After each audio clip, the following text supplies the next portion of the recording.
Hey, what's up, everybody? Welcome to another episode of the Kickback, man. Today we got a very special one for you. We are interviewing a man by the name of Stephen Stack. Man, I've known Stephen for quite some time. He is the Charlotte chapter president of the King Movement. He's also a board member of that same organization. Man, this brother's so diverse, man. He is the sales manager of a prominent energy company here in Charlotte. He does a lot of ministry work from his church and just to other nonprofit organizations.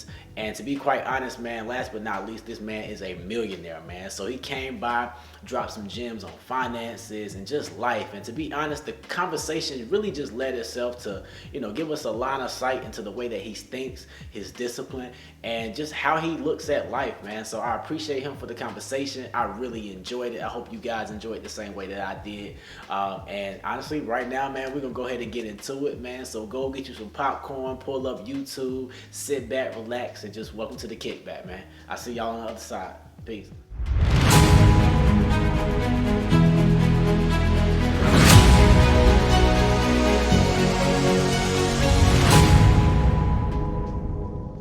Hey, how's it going, everybody? Welcome to another episode of the Kickback, man. And today we have a very special guest. I want to welcome Stephen Stack to the show, to the episode, and really, man, just do what we do here at the Kickback, man. We sit back, man. We have some real, authentic conversation, man, from a not only a black male perspective, but from a kingdom male perspective. And today, man, this brother right here to my right, he embodies all those characteristics. Whenever picking people for that I'm going to interview, I always think about what our 7 key pillars of focus is, man. And this brother right here, man, he hits all of those key pillars, from faith to family to health, following his passions, learning how to handle his finances, to his friends and social interactions, as well as education, man. So, man, Stephen Stack, welcome, man. It's been a while since we last kicked it, man. COVID has came through and just knocked so much off, man. So how's everything been? Give me a little update, man. How's everything? It's all right, man. Okay. It's all right.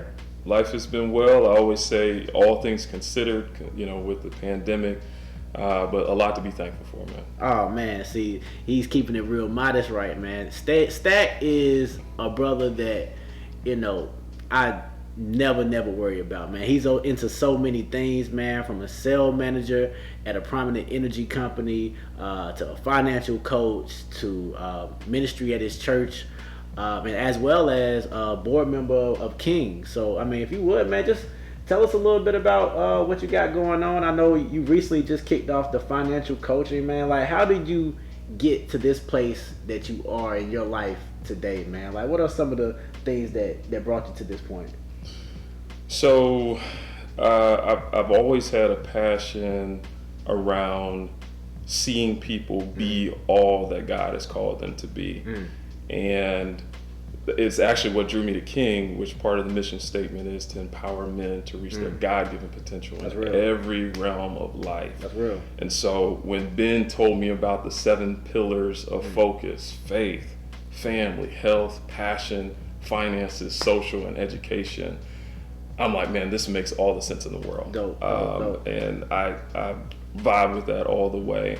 But yeah, I think what got me here is being able to, thankfully, with godly parents, being able to fall in love with God and His kingdom, and having a long-term focus from an early age.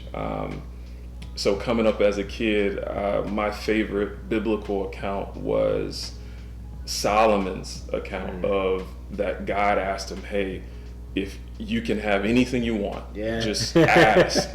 And what Solomon asked for was wisdom. That's real. And God said, I will grant all this other stuff along with wisdom.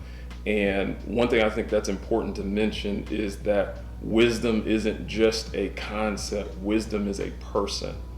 So God Himself is the embodiment of wisdom. That's good. AKA Jesus Himself. So if you're seeking wisdom, you're really seeking Jesus. So, man, see, I didn't even know it was gonna get this deep so early, man. Like, I can take that so many different places, man. But like, that's powerful, man, coming from him because if the audience doesn't know, Steve, you're a financial coach, but you're someone who is trying to teach principles that you've implemented, right? Yes.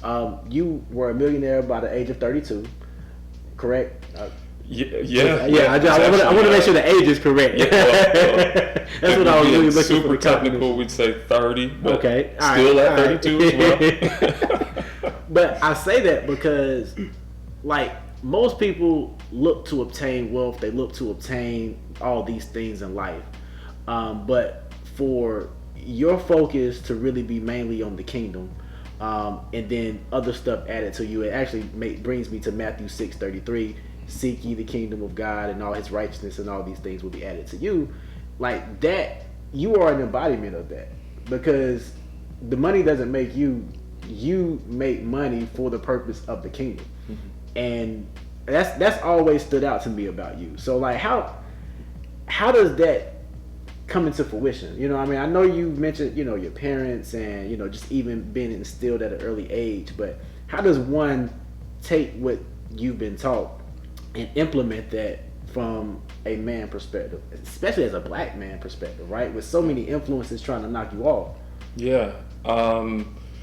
So for me, my parents, they may not have given me a lot of like finance. I didn't have like this huge inheritance mm-hmm. or anything like that from a material standpoint, mm-hmm. but from a spiritual or godly standpoint, right.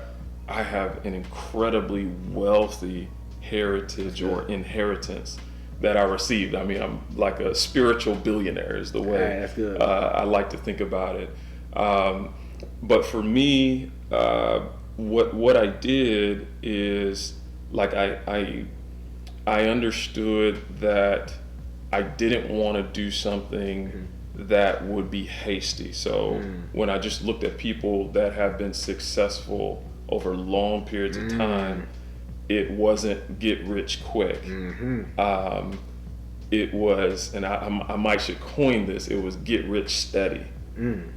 Which is a totally different mentality to how you approach wealth building, and also just being holistic about it too. So I would live within my means, absolutely, and save money, but really it was more saving it to be able to invest. Absolutely, because if you don't find a way to invest your money for it to grow, you will work until you die. That's real. That's just the reality of that. And so when thinking about that, I'm like, okay, how can I approach this stuff? My parents were savers, not necessarily investors, and I'm thankful for what they taught me of living within my means. But the savings piece, I got that. But then I'm like, okay, well, I'm not going to be able to save my way to wealth. Absolutely. I'm going to have to invest it in something that's going to grow. And that's where I just started reading books and trying to reach out to people who are already in that space. Like there's a passage of scripture that talks about where there's many advisors, a plan succeeds. Yeah, exactly. Yeah, wise counsel for sure. And so, I would just try to reach out, get some understanding, and most importantly, just pray and ask God, give me wisdom, which if you read in James, it says, if we ask God for wisdom, he'll give it to us abundantly. That's dope. He did. Man, that's dope, man. Because we're already starting to see that theme of just wisdom already, right? Like what you're requesting from God, how he responds to your request, right? The intent behind why you want certain things. And I think that was one of the things that were most impressive about you when we, started having conversations on a personal level. It's, you tithe, you look to acquire wealth, but it's from the place of being able to give more, being able to help other people. And I think that's admirable, not only admirable, it's kingdom, because that's what we're as kingdom followers supposed to do.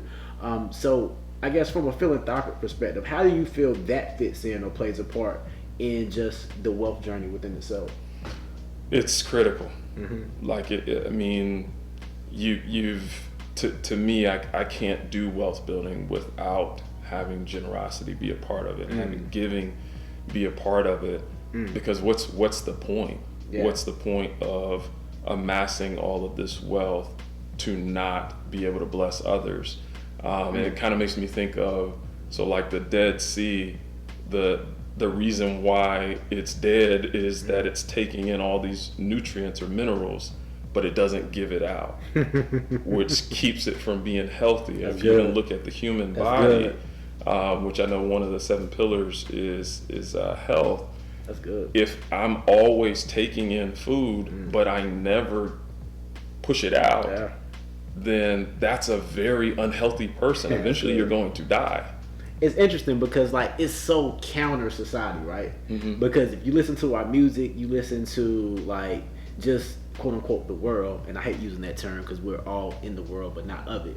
But when you listen to all these outside influences, it's really to obtain so you can flex, or obtain so you can, post your Instagram, and it's like so you can look like you more flyer than the next person. But in reality, you find purpose in how you serve, right? You find purpose in what you can give, but it's always from a posture of thinking about your fellow man.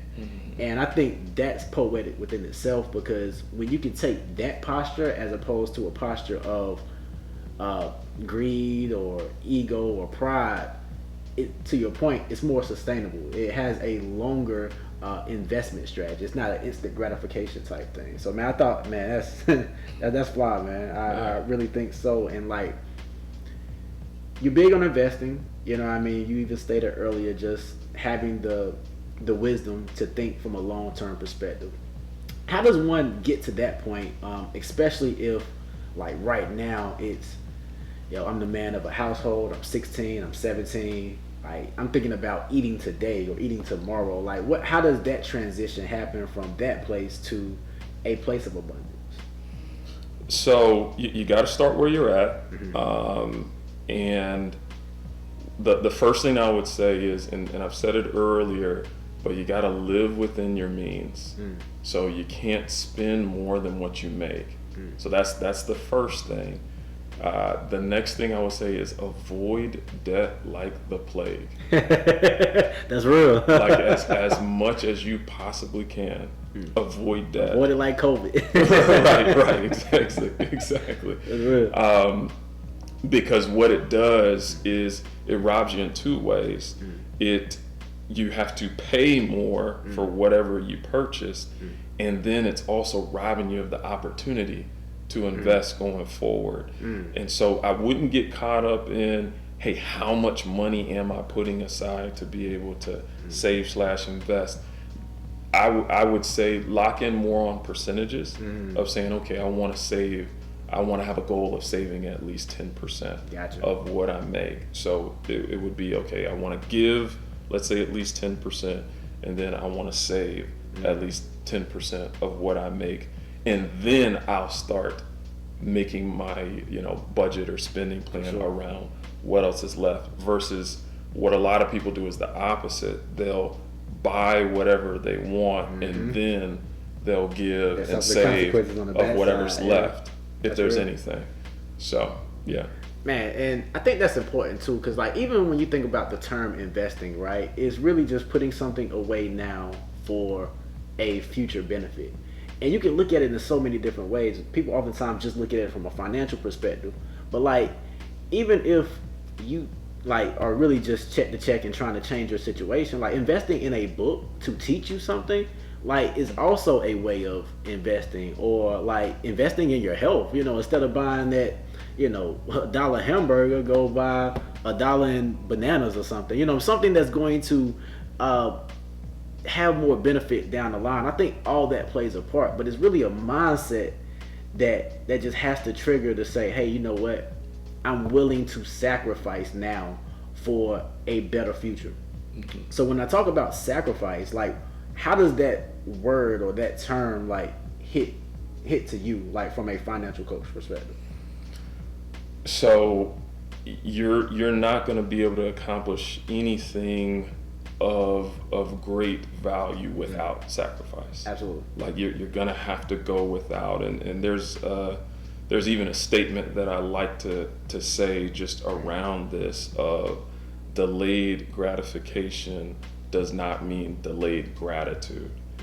And what I mean by that is, okay, yeah, I may be delaying getting some of the things that I want right now, but I can still find reasons to be thankful right now, to be grateful right now. And even that'll change how you look at sacrifice. Absolutely.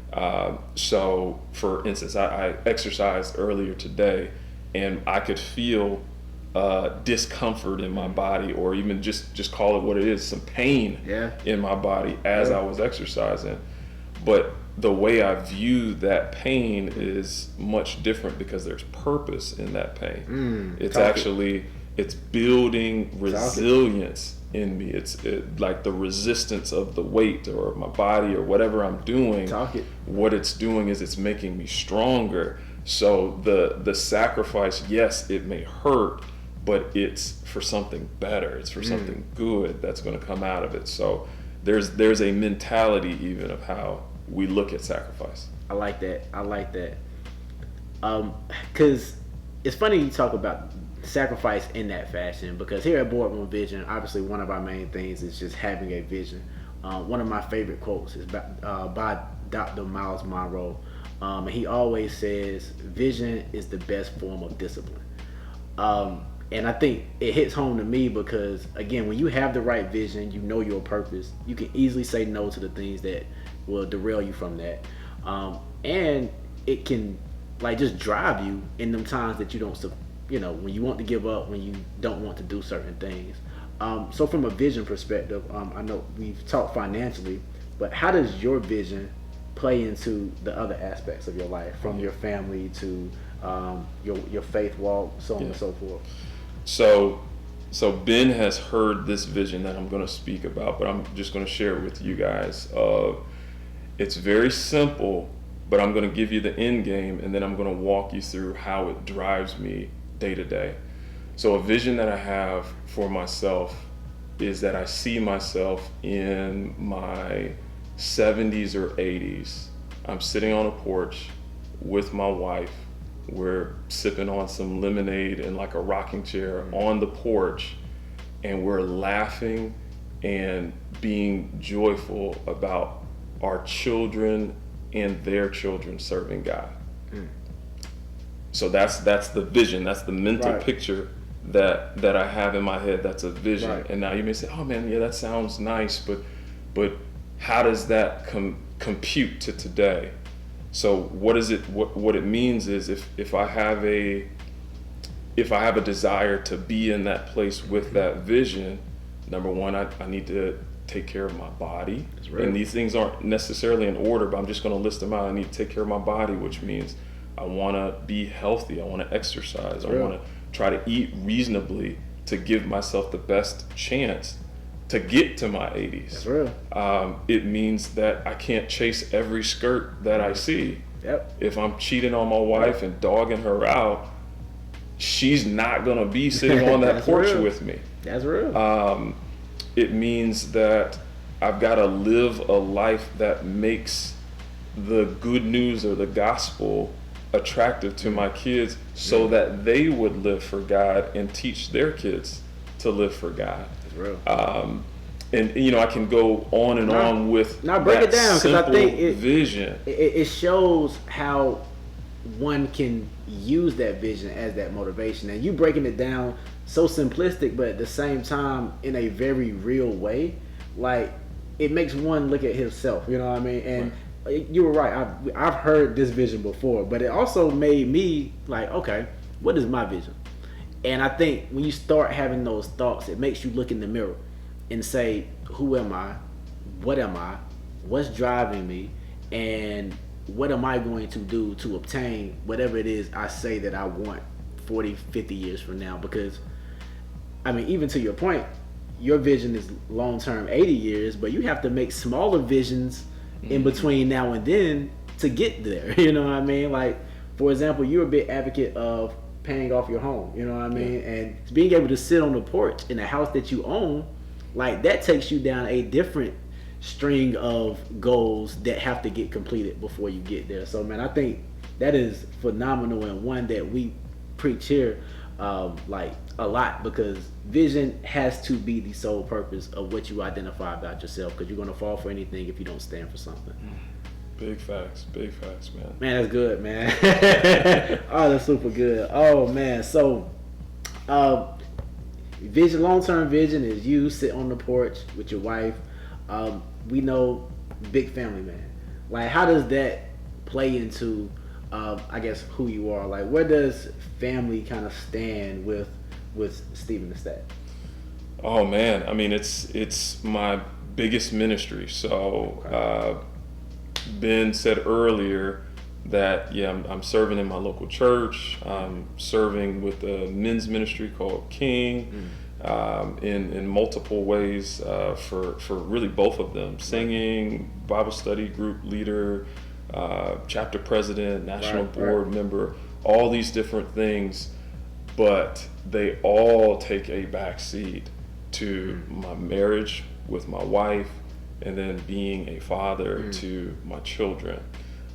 So it's extremely important, and making sure to make time to talk about all of this stuff. So my children, they get to see me and my wife exercise. They get to see us love on each other and talk to each other. I have conversations with my children around finances to the degree that they have understanding. But my oldest, as of right now, is 8 years old, and so she loves a lot of different things. So there's been cases where I've invested in certain companies that I thought were good investments, but that I know that she understands, so I can have conversation with her about it and say, hey, Daddy is actually a part owner of this business. It changes the conversation, right? It's like, you just don't work there. Daddy owns this company? Right. I get it. So, being intentional about things like that with them, and yet still having to, again, prioritize of saying, man, I love my children, but the best thing that I can do for them is to love their mother well.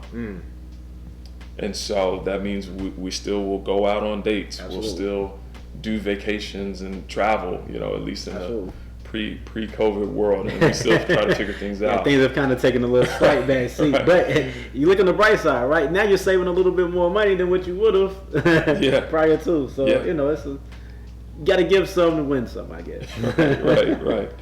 So but that's it's very important that I love them well, treat them well, be gracious with them, remember to be gracious with myself, not to get too high, not to get too low, but to have a proper view of myself in all of this. For sure. And I think that is really good too, because like whenever your wife, and you talk about family finances, right? It's a conversation that a lot of us don't want to have, but when you're able to respect your wife and be legitimate partners, it makes that conversation a lot easier. So I guess, how does that, we can talk on it as much detail as you would like, but how does that look from a marriage perspective in the Stack household? So typically what we do is the last weekend of the month, we will talk through all of the expenses of what we're going to do in the next month. So let's say the last weekend of September, we're going to talk about specifics of what we want to do in the month of October. So wait, so you're a millionaire and you still do weekly budgets to make sure that you're not going over or you're allocating appropriately.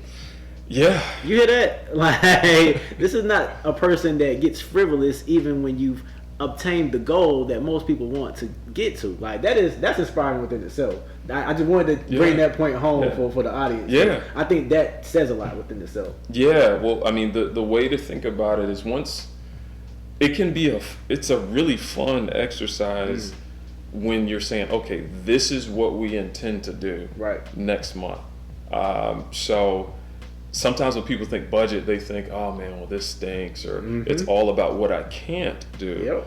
Instead of saying, no, actually, we're setting the funds aside up front of what we want to earmark for entertainment. Like Yep. we'll do that. That's good. We'll do that. So in normal times, it would be, hey, if we want to go see some type of play or musical, or go into the movie theater, or just any kind of a event or thing that may be coming up.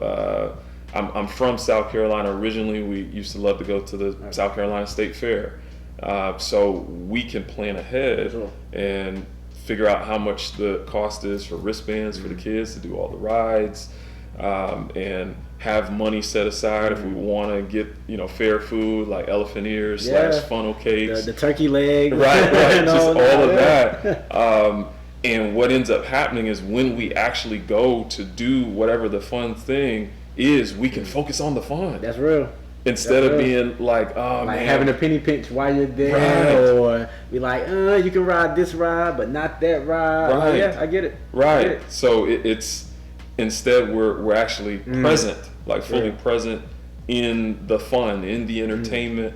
And then of course, there's other things that you're looking at as well, of things that you may want to pay for, or extracurricular activities like swim, lessons for the kids, Yeah. things like that. So that's what we do, and it helps us to get on the same page from a scheduling Yeah. standpoint, of just at least we've had a conversation about that swim lesson For sure.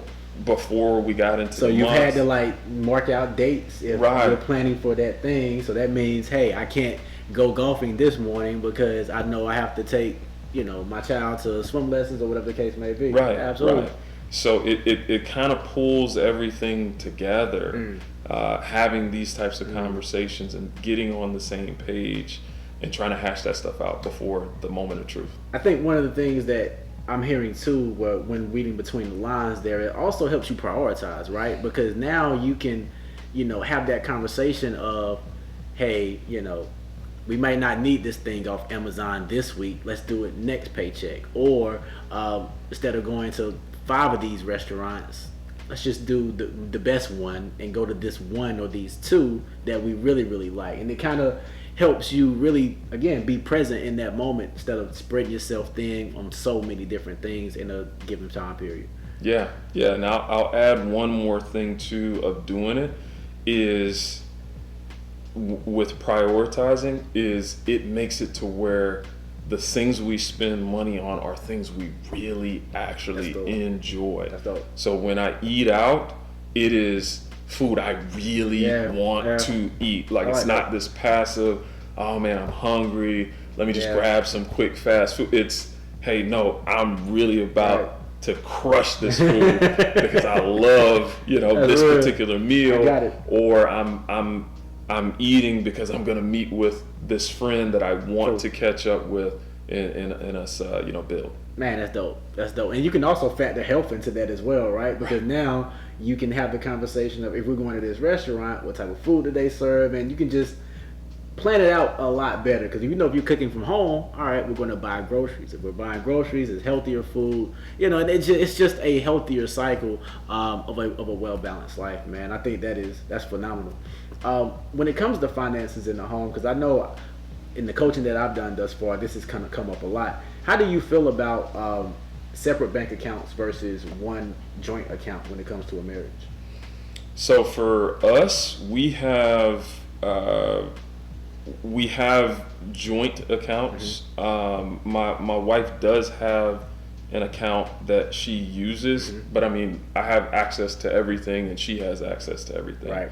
So trust, that's reading between the lines there. You have to have trust. Right. So she can at any moment look and just see what transactions are happening, or what funds may be where, and the same vice versa, of looking at those things. So trust really is the main thing. I don't get too caught up in how people want to do it, if they want to do separate accounts or joint accounts.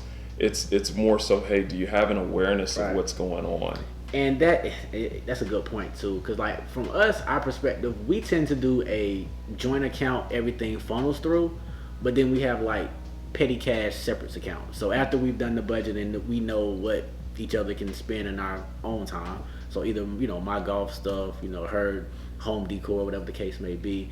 But the conversation has been had, house stuff is covered, saving has already been dispersed, and then whatever is left over we can have in miscellaneous. It works for us. Again, everything doesn't work for anybody, but to your point, the trust factor and how we operate comes from everything flowing through that joint account, and we can see what's happening from a dual perspective. So I think that's good there, man. Yeah. For real. All right, man. We've covered a lot of different topics so far, man. I want to switch gears slightly, man. Away from finances for a quick moment to kind of talk about some of the things that you're doing from a social perspective. You're the chapter president of King here in Charlotte, North Carolina, as well as a board member as well. So, could you just tell us a little bit about, number one, what King is, your involvement, and some of the things that you guys have been doing in the community, or we've been doing in the community? I say it like I'm not a member, but I'm interviewing, so it's just, For sure. Yeah. Well, King, it's an acronym. It stands for Knowledge, Inspiration, and Nurture Through God. For sure. And it's a Christian men's movement or an organization where we're encouraging men and empowering them to live in a way that they are reaching their God-given potential in every area of their lives. And so we talk about the whole man. For sure. Like in every way, from whatever you think would be typical with men, money and sex and things of that sort, but all the way to being civically engaged, politics. We're gonna talk about family, whether you're married or single, whether you're a father or don't have any kids, just the different dynamics. Divorce, the whole nine. Right. Oh, yes. Conversation streams across it all. Right. So we talk about really everything that impacts us as humans, but from a biblical perspective. Because God has something to say about all of these things. So it's really good. No, for sure, man. If you want to hear more about it, man, check the website out, thekingmovement.com. One of the reasons, well, it's a lot of reasons I joined, but one of the main two is everything is intentional about King. From the colors that were chosen, the acronym, like everything has a meaning behind it, and it's biblically sound. That's one of the real main things that I loved about it. The conversation is always authentic, and most importantly, like, you see the guys in the community like doing it as servants. From the times we've helped out at the shelters to there have been mentorships with the youth, so on and so forth. Like, it's really a organization that are trying to put feet to the ground to see our community and our just neighborhoods improved, and that's real big for me, right? Because we're 2020 has come, George Floyd passing has just opened up so many things as far as conversations around race and injustice and oppression and all this. Like, King has been doing this. Like, to be honest with you, just a lot of this have come into the forefront, and a lot of other organizations too have been doing it as well. Not to throw shade or forget anyone, so on and so forth. But I think it takes groups like this to really push the agenda, push things forward, and having that biblical foundation is just great, man. So where, from a influence perspective of your position there to what King is doing, I guess, what is the total vision that you have, or I guess the impact that you have seen from your time as Charlotte chapter president?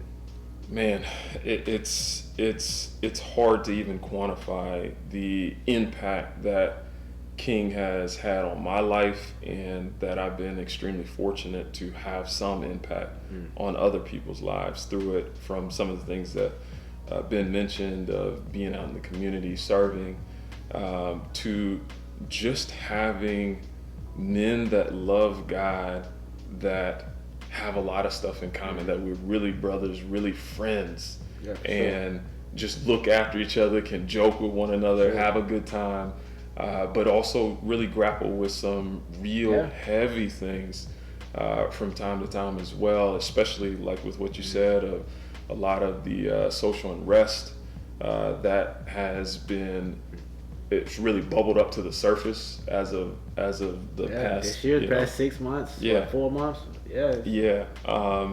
so it has been good that we've already been on that block of talking about these things, of speaking to the fact that people of color have always mattered to God, that Black lives don't only matter, they're also sacred. Absolutely. They are created in the image of God, along with all other ethnic groups. But we have to understand, just from a American context, that hasn't been the narrative. That hasn't necessarily been the case of how Black people and minorities or people of color have been treated historically. It's run counter to that. So rooting our identity in what God says about us is extremely important. Oh man, I can go so many different places with that, and it's like, for me, we've come to a place in society that it's so many things going on, responsibilities. It's a bunch of finger pointing. Oh, your community needs to, stop killing each other. The black on black crime needs to stop. Well, your old community needs to ensure that we're getting a fair shake and that we can, make things a little bit more equitable. It's a big word nowadays that everyone is saying. So, like, from a personal standpoint, away from, how do you grapple? Because that was one of the words that you used in reference to some of the things we deal with here as Black men in King, and even with Boardroom Vision. How do you grapple with, like, some of the oppression, some of the injustices, from things happening to even a biblical standpoint? Because a lot of the young men I talk to who may not have a relationship with God, they have those questions, and like, how do you, I guess, funnel those thoughts through?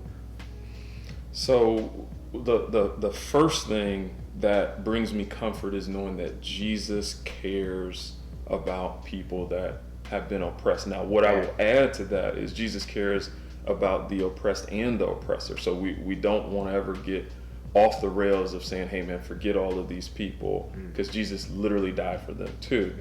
But he cares about justice. I believe in Psalms it talks about God's throne, the foundation of his throne is righteousness and justice. From the I Have a Dream speech, which is a very famous speech by Dr. Martin Luther King, he actually quotes a passage from Amos talking about let justice roll down like a river, because God has always cared about that. When Jesus talks about he's been anointed to preach good news, and he talks about freeing the captive and giving good news to the poor and the oppressed, like that is extremely important. And if you guys don't mind, I'm gonna dig in a little bit deeper here. Go ahead. Go ahead. I like it. So historically, when you would look at other gods in history, the gods would always be associated with the wealthy and the powerful. So, and the thought behind that is that those who were in rule, they must be pleasing the gods, or they themselves were viewed as a god, because things were going well for them.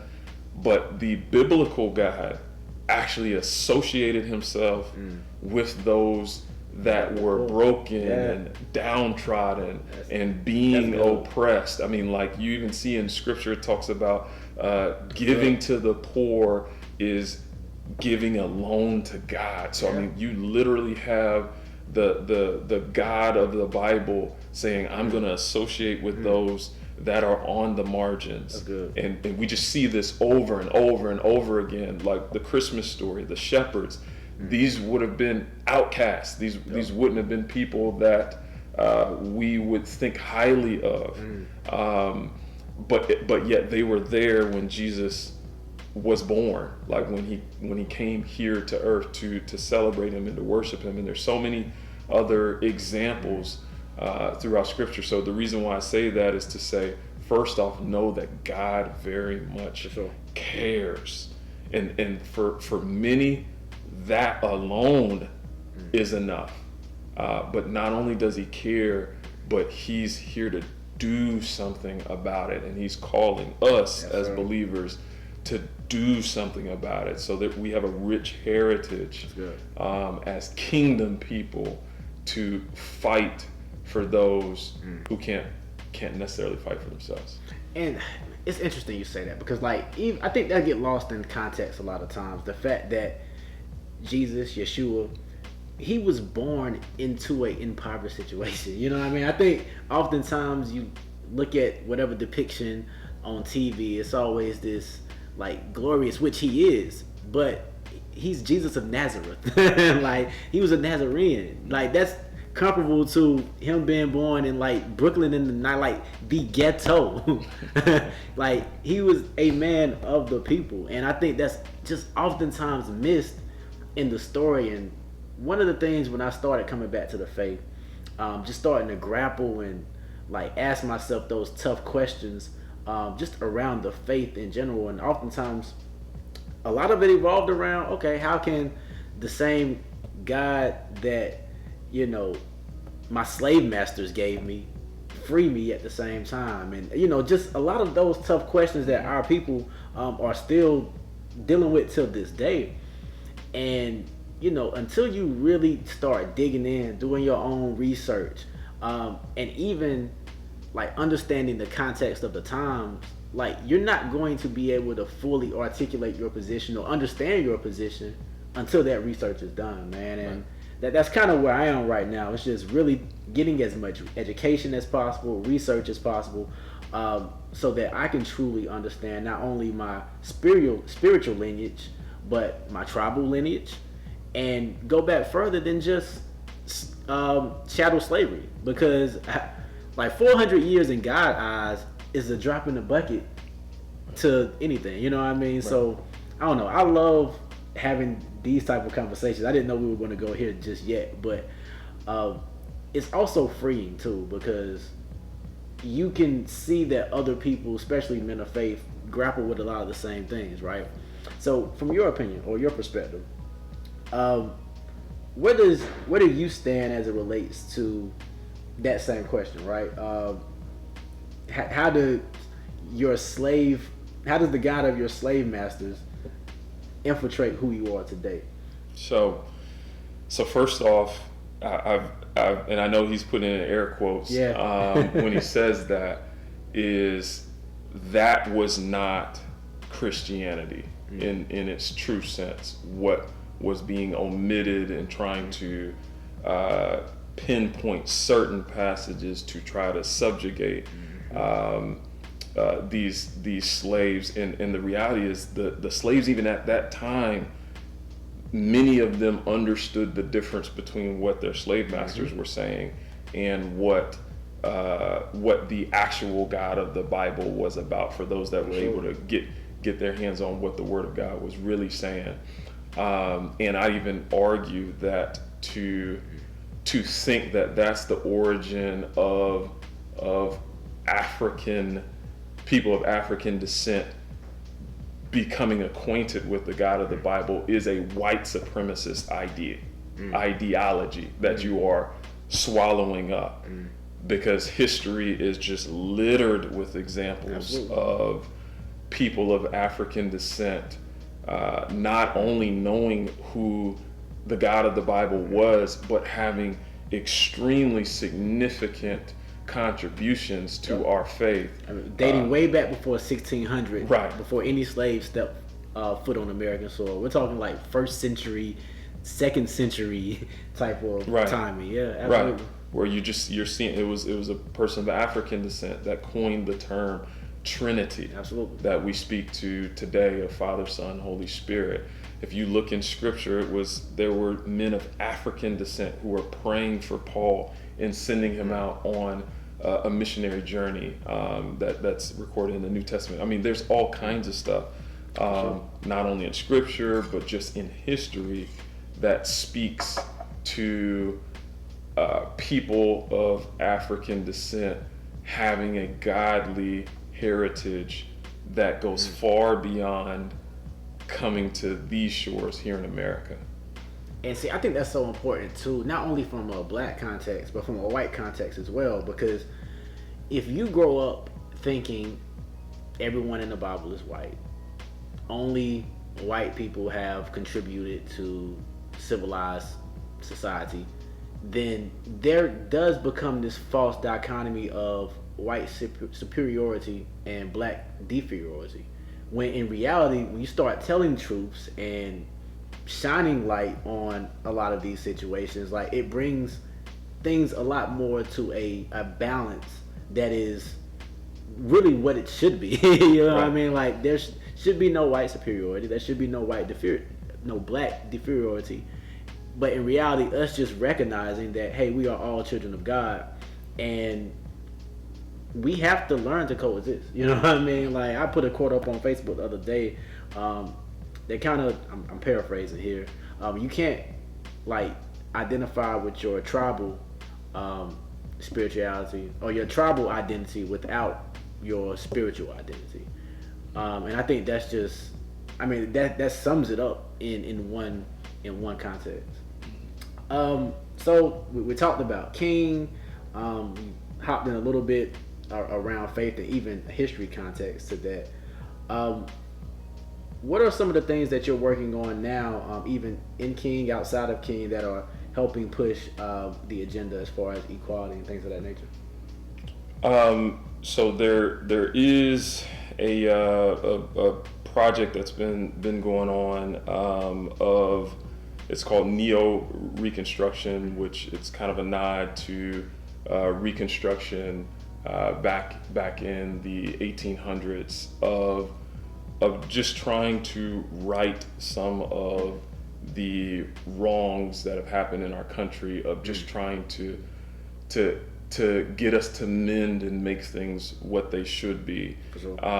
And so, but before I get into the teeth of it, I'm gonna give an example. So in the Bible, it talks about Zacchaeus, who was a tax collector, but think like mafia style, not H&R Block, not H&R Block, and extortion. Right, exactly. So he was a chief tax collector, and what ended up happening is, the context is, he would be taking money from his own people and handing it over to Rome, but he would take plenty extra on top of it to line his own pockets. And so he has an encounter with Jesus, and Jesus ends up coming to his house, and after he meets Jesus, he says, I will give half of what I own to the poor, and if I have defrauded anyone, I will give them 4 times over what I took from them. And Jesus' words after that were, salvation has come to this house. And so it's interesting when you see that, of you have this person who's hated by people. He would have been considered a sellout to his people at the time. He has an encounter with Jesus, and his reaction is, man, I want to make it right. Not just, hey, I'm sorry, but I want to restore back to people what I took from them, and 4 times over in the process. So when talking about this Neo Reconstruction, some good brothers that have been working this as well with King is our founder and president, Chris Broussard. Hey, shout out Chris, by the way. Yeah, good stuff. And Rob Jones, who's on the national board with me as well. And the thought behind it is making a biblical case for restoring wrongs that have been done to people of color. That's real. And so that's been a work that's been going on. and it actually got picked up. Ice Cube, he's actually been out talking about this very thing in a document called the Black Contract with America. You can actually go look it up online. Yeah, he's been making rounds, been on Dr. Boyce Watkins' platform, The Breakfast Club, so on and so forth. So yeah, he's definitely getting the word out as well. Yeah. So it's really good stuff.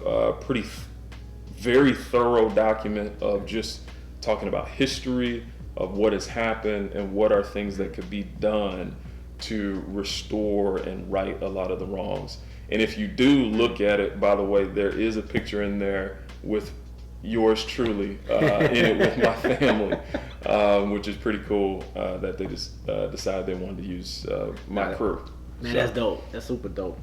So, as we talk about some of the things that you're doing as it relates to righting the wrongs of our country, some of the things that it may take, what are your thoughts on like reparations and things of that nature? Because when I think about reparations, I personally think that could be a form of I guess reconciliation, for lack of a better words. But I'm not in favor of just giving people a check and say, hey, this is for your ancestors, go do whatever you want with it. I think it should be a strategic reparations from the perspective of, hey, let's invest in minority businesses, specifically black businesses. So the entrepreneurs should definitely find their way in. We definitely need to uplift our education system that are in the inner cities, so that our education is more fair, is more equitable.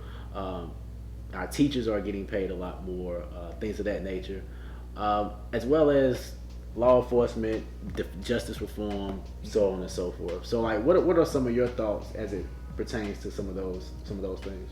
Literally, if you read the document, it talks about everything that you've listed. Absolutely. And some, because it's going to have to be holistic. Absolutely. If there's going to be any kind of way to try to make things right. So just to kind of do a little history lesson just on some of the things that have happened for why it needs to be holistic would be, so for example, in DC there were reparations that were paid. It's just it was to slave owners. So, which is crazy. Yeah, it actually is. That's wow. So what happened was it was, I want to say it was 979 slave owners, so almost 1,000. And what happened is they were paid $300 for each slave that was emancipated under their plantation, or that they were quote unquote owning. So they were actually paid money because of the loss that they took from using people as property. So I mean, like, these things actually happen in America. Or we had the Homestead Act of 1862 and the Southern Homestead Act of 1866, which through those two things, it was, I want to say over 270 million acres were given to about 1.6 million white families in America, which let me help try to encapsulate this. 270 million acres is about 10% of the U.S.'s land mass was given to these 1.6 million families. And I'd actually seen this, that by the year 2000, there were 46 million Americans who were direct descendants of those recipients. Wow. Which you'd say, well, what's the significance of 46 million people? That's actually more than the amount of black people that are in America. That have had wealth passed down to them through generations for literally like just being a descendant. Like, right. It's tough. Yeah. So there's a lot of things, and I could talk about stuff like the GI Bill, or when the FHA was put together, or FDIC, insurance for banks, and like exclusions on these different things, and how it literally even impacts today, that there's still residue from that, because you're talking from the things that I just listed, we're talking from like the 1930s to 1960s, which it's not that long ago. No, it's not. Like not One or even a two little generations, maybe. Right. Yeah. So that matters because it doesn't negate people's good decisions. So if you've received something that's good from people that came before you, man, thank God for that. Praise God for that. I'm happy that you got something good, but obviously you could squander it with bad decisions. My point is your margin of error is much bigger when you have more stuff Absolutely. available to you. You can blow through a lot and still kind of come to your senses and it not derail your life. Man, and it's a real thing because we've all heard the term like when you're black, you have to run faster, jump higher, that whole vibe, and it even translates to the classroom. You got to study harder, be smarter to get these same things, and it's just a part of this entire system that kind of has been built. So with what you guys are working on, how it relates to voting, because me, when hearing some of what Ice Cube is speaking, he's trying to create a contract of which the majority of black Americans can agree on, and we leverage our voting power to ensure that the line items in this document are being served.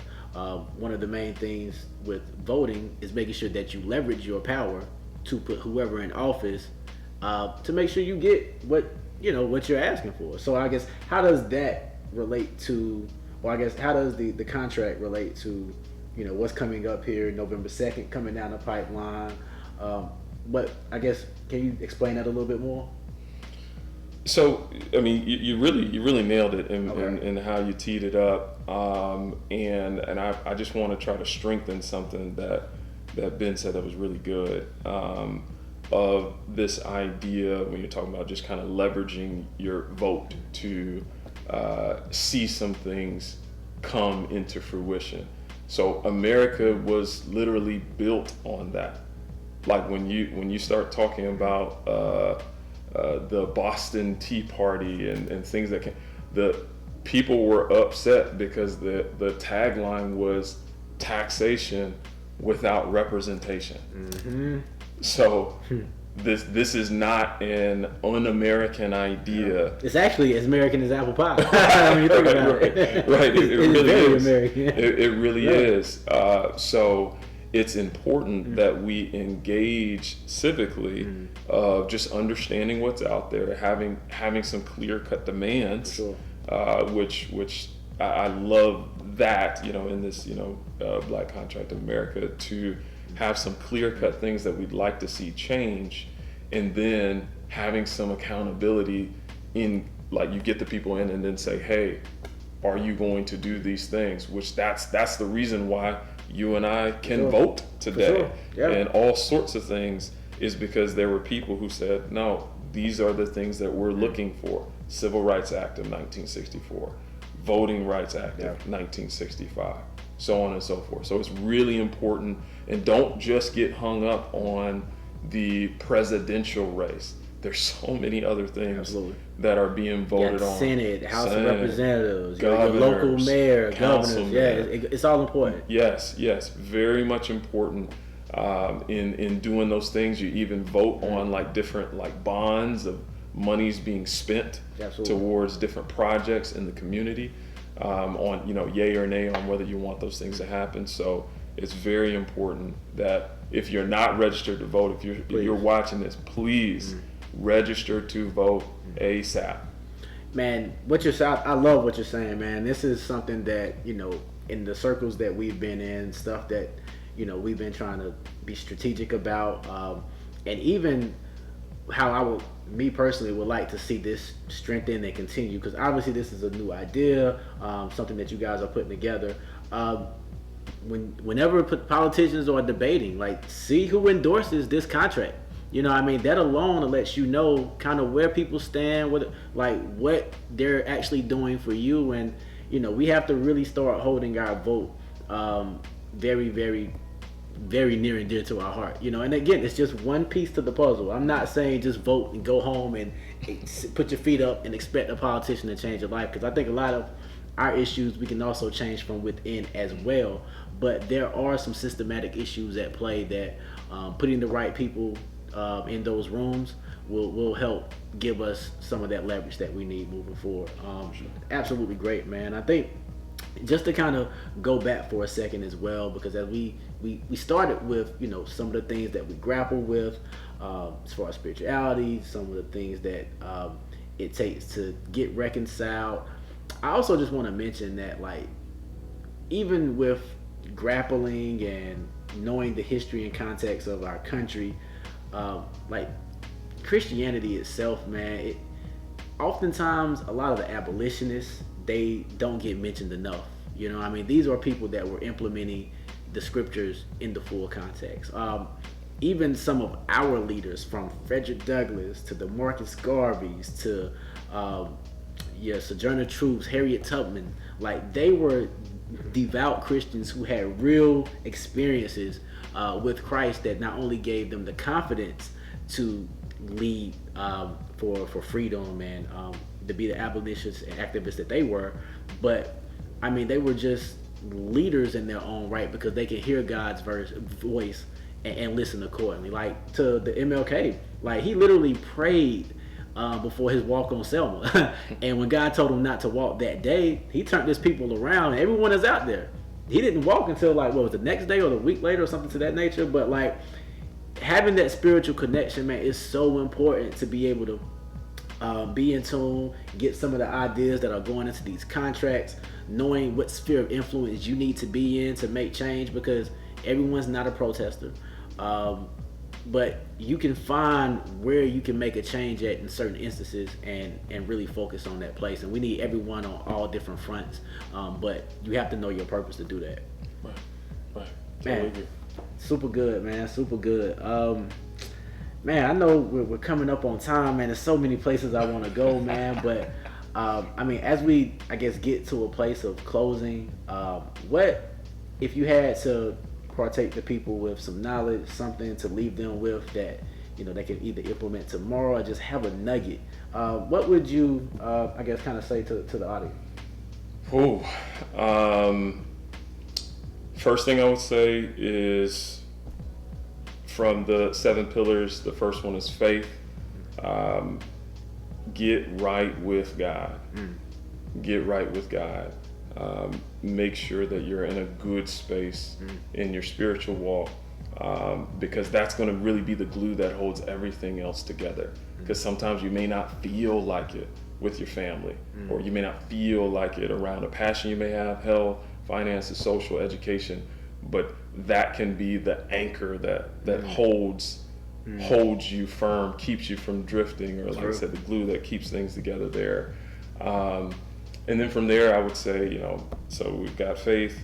Make sure you're in a good space from a familial standpoint, that things are good. Even if you may not be married, not have any kids, just that you at least are teeing up your life in a way that it's amenable to like a family life, or just honoring your parents, your siblings, you know, whatever your setup may be. Because that's part of family too, right? Right. Like, we can oftentimes overlook that piece of it to, you know, think about just who you're going to marry or what kids you're going to have, but, you know, your relationship with your own parents or your siblings, like, that can be a little off kilter as well. Right.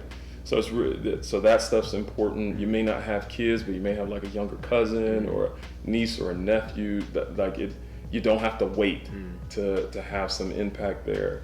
And then I would definitely say finances, get your money right, let it be submitted to God, but then make a plan. So if there's something that I would say, do it as in like yesterday. If you don't have a monthly spending plan or a monthly budget, make one. Look at your expenses. Take into account what you spend money on, whether it's for rent / mortgage, groceries, eating out, utilities, all that stuff. Jot it down, figure out what that is, and try to build a plan for how you're going to tell your money what to do. So I like that. Those would be the things for me. Faith, sort out things with family, and then finances. Ah, man, that's super good, man. Like, That's it, man. Like, I appreciate my boy for coming on, man. Like, just granting us with his time. Again, I created this platform because I always want to highlight men that are trying to do it the right way. You know what I mean? None of us are perfect, but I mean, you're somebody I look to who hit every single pillar. You've been an inspiration for me personally. You know what I mean? So if I've never said it to you personally, I'll say it in front of the audience. I appreciate you for sure. I celebrate you. You know what I mean? You are what we need more of, man. And this is what it's going to take to really push this group of guys behind us into a better place, man. Because, you know, again, my personal vision, my life purpose, to make sure that, you know, the guys behind me don't make the same mistakes that I make. And that's why I bring experts in. I bring people that, you know, have experienced certain things, that have obtained certain levels of success, so they can tell their story and really impartake into you guys to help you be better people as well. And I mean, we all grow from one another, and that's not only kingdom, but that's a thing of life. You know, it comes with maturity, and we just got to get better, man. So I appreciate you, bro. Oh yeah, bro. Thanks for coming. I know we usually end with a top 7, so it always evolves around, you know, I use 7 because it goes with the 7 key pillars. So today we're gonna do a top 7 of your favorite movies, man. We always try to lighten the mood a little bit, so if you could, man, just give us whatever your top 7 favorite movies is, man. You know, I'm curious to know what Stat watches in his free time. Right. So I'm sure I'll forget some things, but I jotted down 7. Okay.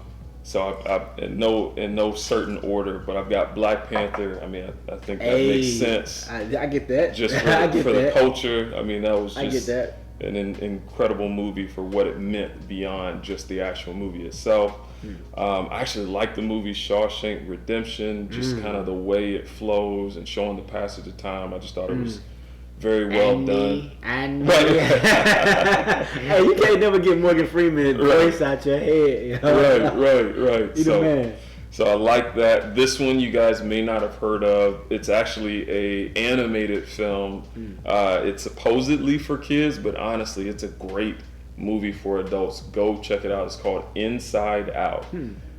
It walks through the different emotions of a kid, of a young girl, and just some of the importance of the different emotions. Really good movie. Highly recommended. Might have to watch that one with the family. I haven't seen that yet. Yeah, gotta check that one out. I like the movie Inception. Just it makes you think just a lot of crazy stuff. That's the dream joint? Yeah. Inception is good. Oh, Leonardo DiCaprio? Yeah. That's my dude. That's my dude. In there. So yeah, no, I like that movie. Okay. It's just interesting. It's just interesting. I gotta put Passion of the Christ in there. That's a classic of just showing what Jesus went through, even though Jesus' skin is a little more tan than what it was in the movie. But you know, that's neither here nor there. We can get into that next when you come back, because we're gonna do a part 2. So that's neither here nor there. Number 6. I mean, this is just one, like, this was just for fun that I put it on here, because I didn't count any series on my movies. So, you know, because there's some where it's just like whole series that I love them. I put 300 on there. Classic. It's just like all, you know, adrenaline, just crazy quotes. That's like the Perfect Man movie between that and Gladiator. Oh yeah, I get you. Yeah. So I mean, I think that one speaks for itself. And then, you know, I needed to throw a comedy on here just because I'm like, man, I'm not serious all the time. I actually do like to joke. So I had to throw in Coming to America to just that's my round this out. That's my one. so that's 7 movies. It's a respectable list. I can't be mad at that. Out of all those, ironically, I've never seen Passion of the Christ, which is interesting, but I don't know. I hadn't seen it. Yeah, hey, that's all right. Inside Out, I haven't seen, but like the rest of those are solid. I can get behind it. Yeah. But hey, man, I appreciate you, bro. Like, great stuff, man. Hey, man, make sure you drop your @, man, where everybody can find you. Plug all your stuff, because we want to make sure, people come check you out. It's interesting because, like, we're both coaches, but at the same time, like, man, if it's financial specific. You guys, hey, holla at Stat, man. He will get you right. You know what I mean? Like, again, he's lived it, he's experienced it. And again, we just want to magnify your platforms, man. Yeah. So, well, I appreciate it. Well, you can find me on Instagram at Stacking with Stack. that's right. So again, I'll put it here at the bottom as well. Stacking so you got it, with Stack. I won't point my finger because I don't know where he's going to put it. But yeah, at Stacking with Stack is where you can find me. For sure, man. Again, y'all know my ats, man. Boardroom Vision. Off all our social medias, Facebook, Instagram, Twitter. The website is boardroom-vision.com. Check us out. If you want to engage, there's a little section at the bottom that you can leave comments. If there's a topic you want to get discussed, anyone you might want to see interviewed, if we have access, we might bring them on. So, I mean, again, man, stay connected. Let's keep doing this, man, because I think we're going to be a good resource for anyone looking for a few things, man. I'm kind of upset, man. We didn't even get to the real estate stuff, man. Man. We can talk about that next time. Yeah. Man. There's so many good gems that he brings to the table, and we'll be able to, touch on that, man. So I thank you, and I appreciate you, man. Oh, yeah, man. Good stuff, bro. Peace.